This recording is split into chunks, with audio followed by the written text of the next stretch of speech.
Okay, bismillahirrahmanirrahim. Assalamualaikum warahmatullahi wabarakatuh.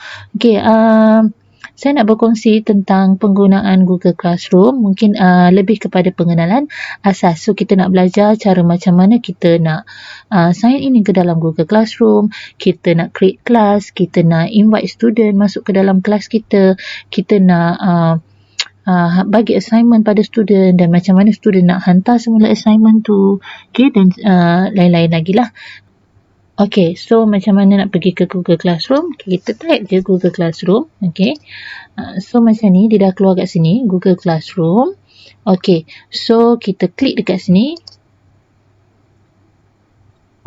Okay, so macam ni saya punya account. Okay, semuanya sign out. So sekarang saya nak sign in masuk ke dalam Google Classroom. Dan kebiasaannya kita guru-guru semua ada account delima. Okay, so macam saya, account delima saya yang ni. Okay, so saya klik kat sini. Okay, dan kita masukkan password macam biasalah. Dan kita next. Okay, so sekarang ni kita dah pun masuk, saya dah pun masuk ke dalam Google Classroom saya. Okay, so ini adalah kelas-kelas yang saya dah bina untuk pelajar-pelajar saya. Okay, ni contohnya kita ambil kat sini kelas tutorial saya 14.3 dan 14.9. Ini adalah senarai-senarai, ini adalah senarai yang saya pernah bagilah. Okay, posted new material, posted new assignment dan sebagainya. Okay, so sekarang ni kita nak belajar macam mana nak create class. Okay, so yang pertama sekali kita nak create class. Okay, nak create class kita kena pergi dekat button tambah dekat sebelah kanan atas. Okay, so kat sini ada create or join a class. So kita klik kat sini. Okay, dan kita nak join class ke kita nak create class? Okay, sebab kita nak membina kelas yang baru untuk pelajar kita. So kita klik create class. Okay, contoh nama kelas saya S11T1. Contoh. Okay, section ni kita boleh abaikan. Okay, dan subjek saya adalah biologi. Okay, rumpun tak apa, tak isi pun tak apa. Dan kita klik create. Okay, yang kedua adalah cara macam mana kita nak invite pelajar masuk ke dalam kelas yang telah kita bina tadi. Okay, so caranya adalah, okay, so yang pertama boleh pergi dekat banner ni, ada kelas code dan ini kod dia dan kita besarkan, tekan button display kat sini. So dia akan keluar besar macam ni lah. Dan kita boleh copy invite link. Okay, ataupun boleh pergi dekat button gear kat sini iaitu setting. Kita klik setting. So dia kat bahagian general ni ada invite link juga. Okay, benda yang sama je. Okay, so salah satulah, just choose either one. Okay, so lepas tu nanti kita bagi pada pelajar melalui, tak kisahlah, yang paling senang adalah melalui WhatsApp ataupun Telegram. Okay, sekarang saya akan invite seorang pelajar. Okay, dan saya akan bagikan invite link ni kepada pelajar dan kita tengok daripada side pelajar macam mana dia terima jemputan daripada pensyarah ataupun guru. Okay.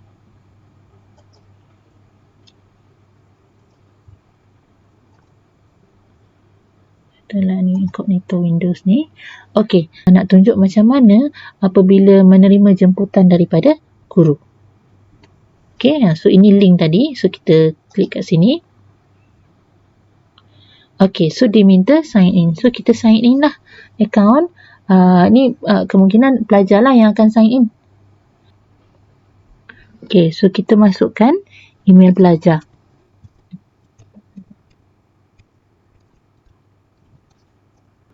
Kita masukkan password. Next.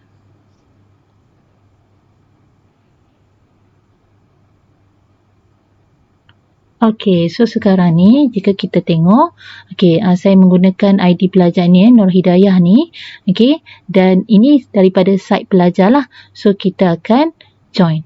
So kita join as a student. You are joining the class as a student. So saya akan klik join. Okay, so sekarang saya dah pun masuk ke dalam kelas Miss Siti Khairiah tadi. Okey, sekarang saya dah pun masuk ke dalam kelas Miss Siti Khairiah tadi. Okey, so ini daripada side student. Okey, so itu untuk menjemput pelajar masuk ke dalam kelas. Sekarang kita tengok dalam side guru tadi. Okey, so ini kita tengok dah ada pelajar tak? Kita tengok check balik pelajar tadi dah masuk ke belum. Tengok dekat people, tab people ni. Okey, sekarang ni Nur Hidayah ni dah pun masuk ke dalam kelas saya. Okey, so sekarang maksudnya kita dah ada satu pelajar lah. Kalau kita bagi kepada 20 orang pelajar, so 20 orang pelajar lah yang akan masuk. Jika dilihat di sini, okey, saya menggunakan email D5, email MOEDL tu. Okey, dan pelajar juga menggunakan email D5, bermaksud menggunakan ataupun di bawah domain yang sama. Tetapi jika guru menggunakan ID, contohnya ID Gmail personal, pelajar juga perlu menggunakan Gmail personal. Okey. Okey, so habis untuk menjemput pelajar dan menerima untuk masuk ke dalam kelas. Okey, so sekarang ni kita nak teruskan dengan macam mana cara nak menghantar tugasan kepada pelajar ataupun homework. Okey, so kita klik pada kelas kita tadi. Okey, sekarang kita nak pergi ke mana? Okey, dekat atas, tab atas ni ada 4 tab. Stream, classwork, people dengan grade. So, kita akan pergi kepada classwork. Okey, so kita klik. Okey, ini adalah kali pertama kita nak assign tugasan, nak bagi assignment kepada pelajar. So, kita klik pada button create, yang ada button tambah kat sini. So, kita klik create. Okey, dan bila kita klik, akan keluar beberapa item di sini, beberapa pilihan, iaitu assignment. Ini tak ada, ini saya install luar lah. Assignment, quiz assignment, question, material, reuse post dan juga topik. Okey, dan kebiasaannya kalau macam saya sendiri, saya hanya menggunakan create assignment. Okey, so kita klik pada create assignment. Okey, contoh hari ini saya nak bagi assignment mengenai latihan biodiversity. Okey, so instruction ni boleh optional, sama ada nak minta nak bagi instruction pada pelajar ataupun tak nak. Okey, contoh saya bagi instruction kat sini, sila jawab semua soalan. Baik, untuk bahan yang kita nak ataupun tugasan yang kita nak bagi pada pelajar, okey, boleh jadi dokumen, dalam bentuk dokumen, ataupun dalam bentuk form, ataupun dalam bentuk PDF, sheet dan sebagainya. Okey, dan kebiasaannya adalah kita akan bagi dalam bentuk form dan juga dalam bentuk dokumen. Okey, so sekarang kita nak ambil dekat mana? Okey, ada 4 pilihan, Google Drive, link, file, YouTube. Okey, so YouTube biasalah kita nak masukkan video. Okey, kebiasaannya kita akan ambil daripada Google Drive ataupun daripada file. Okey, dan kita kebiasaannya macam ni, bahan-bahan yang saya dah simpan adalah di dalam Google Drive. So kita klik pada Google Drive. Okey, so di sini adalah semua bahan-bahan yang ada di dalam saya punya drive. Okey, so saya akan ambil dekat my drive kat sini. Di mana ya? Okey, contoh saya nak bagi dalam bentuk Google Form. Okey, contohnya adalah tentang bakteria. Okey, so saya pun klik kat sini, double klik. Okey. Sekarang form kita dah masuk ke dalam assignment. Okey, kebaikan kita menggunakan domain D5 ataupun domain-domain yang lain, bukan email personal. Okey, dia ada button ataupun dia ada button grade importing. Okey, bermaksud nanti bila pelajar dah menjawab soalan dalam Google Form, boleh import grade secara automatik daripada form masuk ke dalam Google Classroom. So, kita just klik turn on button grade importing. Kalau dalam Gmail personal, button grade importing ni tak ada. Okay. So sekarang kita dah pun masukkan form. Kita tengok dekat sini. So kat sini kita boleh pilih. Kalau kita klik kat sini, dia ada banyak pilihan lah. Kalau kita nak pilih nak hantar lebih daripada satu kelas serentak pun boleh, tak ada masalah. Tapi kat sini saya nak hantar untuk satu sahaja. Okay. So dan kat sini pun kita boleh pilih pelajar. Memandangkan pelajar saya ada satu, so satu sahaja, so satu je lah. Okay. So point kita boleh letakkan berapa point yang kita nak. Okay. Dan due date, kita setting due date. Kemungkinan mungkin kita setting date 27 hari bulan. Time 11.59 malam. Okey, dan topik, memandangkan topik ni adalah biodiversity. Okey, sekarang topik tak ada kan? So kita boleh letak di bawah topik. Mungkin topik yang pertama yang saya ajar adalah biodiversity. Biodiversity. Okey. So rubrik dengan ni tak perlulah. Okey, dan kita boleh klik assign.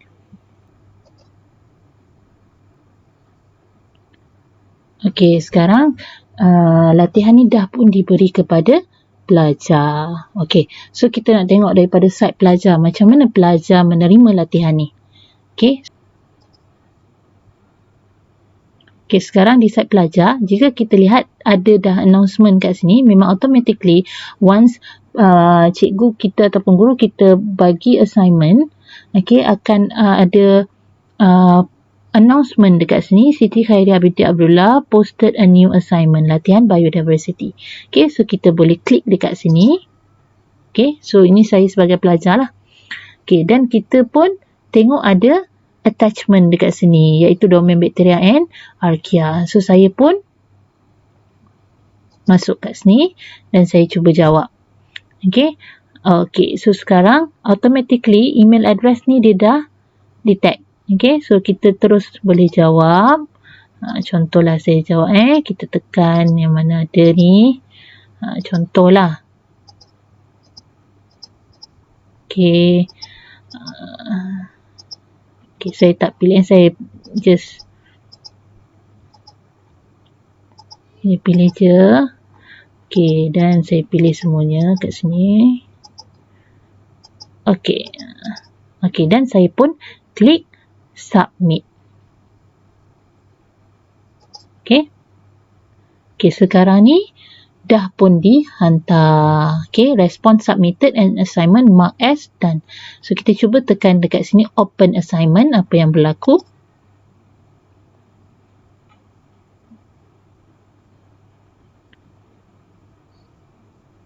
Okay, so sekarang ni automatically bila kita dah jawab tadi, dia dah turn in.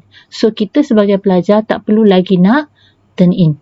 Okay, tak perlu tekan unsubmit lah. Ini bermaksud kita dah menjawab soalan yang guru dah bagi dan dah automatically submit kepada guru. Dan kita boleh tutup. Okay, sekarang kita nak masuk pada paparan guru. Okay, sekarang ni kita tengok Okay, kita tengok kat sini. Okay, kita klik balik dekat latihan biodiversity ni tadi. Ini paparan guru Okay, so saya pun tengok ni kat sini. Okay, satu dah turn in. Bermaksud tadi pelajar saya Nur Hidayah tadi dah pun hantar tugasannya. So kita view assignment. Okay, so sekarang dah hantar, turn in. Okay, so di sini macam mana kita nak tahu markah dia? Okay, kalau kita tengok dekat sini markahnya tak ada lagi. 0/100, maksudnya tak diisi lagi. So macam mana kita nak tahu berapa markah yang Nur Hidayah ni dapat? Okay, dekat sebelah kanan atas ni ada perkataan import grade. Okay, so ada import grade kat sini, so kita boleh klik import grade. Okay, are you sure you want to import grades from latihan biodiversity? Importing grades will override the current grades in Google Classroom. Okay, so since tak ada pun, so kita boleh tekan import. Okay, so kalau kita tengok kat sini sekarang, sebenarnya markah dalam form tadi adalah 70%.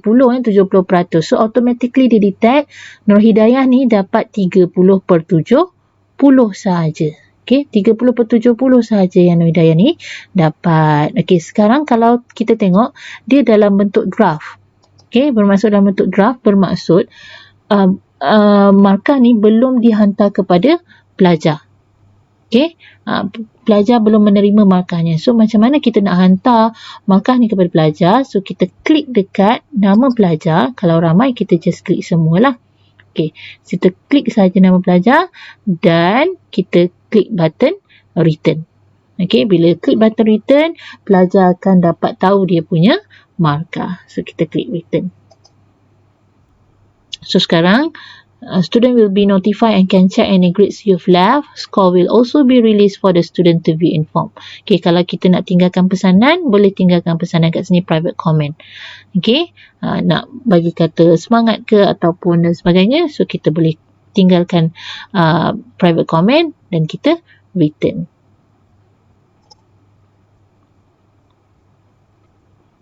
Okay, so automatically, okay, draft tadi dah tak ada. Okay, dan di sini dia dah tukar kepada graded. Maksudnya, pelajar ni dah diberi markah. Okay. Dan kalau kita tengok pada side pelajar, okay, sekarang ni, kita dah pun dapat, okay, 30/7, 70. Okay. Okay, untuk ekstra, katalah kita tersalah invite pelajar ataupun pelajar tersalah masuk kelas kita. So, macam mana kita nak remove pelajar yang tidak berkenaan keluar daripada kelas kita? Okay, kita klik pada kelas kita tadi. Okay, so contoh pelajar ini dia tersalah masuk kelas. So, kita nak remove pelajar ni macam mana? So, kita pergi dekat people, tab atas ni, people. Okay, dan di sini ada senarai nama student di sini. Okay, so kita ambil nama ni, kita klik Nur Hidayah ni. Okay, dan kita ambil dekat action. Kita ambil action dekat sini. Okay, dan kita klik remove. Okay, kita klik remove. Okay, are you sure you want to remove this student from class? Okay, so kita remove. Okay, so settle. Maksud pelajar dah, kita dah unenroll pelajar daripada kelas kita. So, saya rasa setakat itu saja dulu untuk pengenalan asas kepada Google Classroom. Okay, diharap dapat membantu rakan-rakan guru dalam menggunakan Google Classroom semasa PDPR ataupun PDPC. Okay, sekian. Terima kasih.